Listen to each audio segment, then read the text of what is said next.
السلام عليكم ورحمة الله وبركاته. قناة أسئلة محمد النشار. شوف فيديو في الآخر. القاهرة مثلا يا جماعة، في سوق السيدة عائشة، وعندك وفي سوق الجمعة، وفي متجولين بقى كمان يا جماعة كده في شوارع وسط البلد.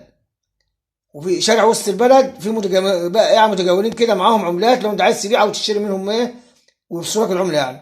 وفي شارع خان الخليل دي يا جماعة اللي هي ايه منطقة اللي قلت لكم عليها في القاهرة. نيجي بعد كده يا جماعة لأماكن بيع العملات، لأي عملات قديمة أو عاوز شراء تقتني ديت. في الإسكندرية بقى نقول لحضراتكم عليها.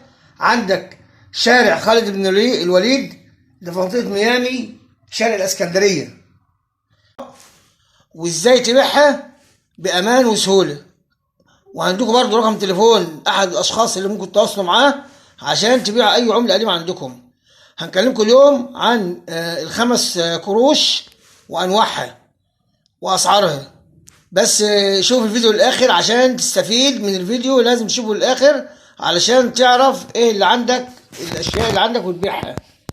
هنكلمكم اليوم عن الخمس قروش، وهي في منها اللي هي المعدنية اللي زي دي يا جماعة، اللي هي 1967، ده عليها النسر من الخلف وعليها من الامام مكتوب الجمهورية العربية المتحدة.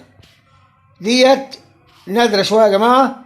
ديت بتعمل من 300 جنيه، وفي حالة الأنصر بتعمل 5000 جنيه، اللي هي 1967 مكتوب على الجمهورية المتحدة اللي هي ده يا جماعة.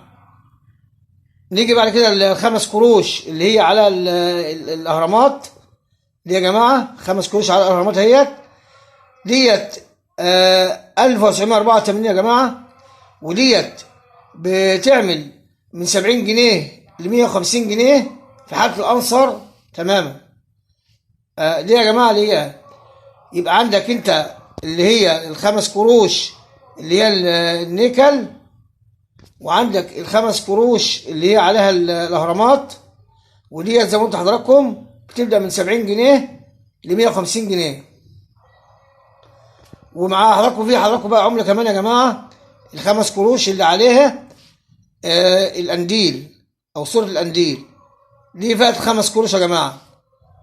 ديت برضو بتعمل من 75 جنيه ل 150 جنيه في حالة الأنصر. يبقى عندكم يا جماعة ديت العملات اهيت اللي هي ال5 قروش. 3 أنواع من ال5 قروش، من فئة 5 قروش المعدنية اللي هي النيكل، وطبعا نحاسية منها نوعين. فطبعا يا جماعة الحاجات ديت أسعارها بسيطة جدا اللي قدامكم دي. بس المطلوب منها يا جماعة اللي هي إصدار 1991، لأنها يا جماعة المطلوب من 5 قروش ديت 1991.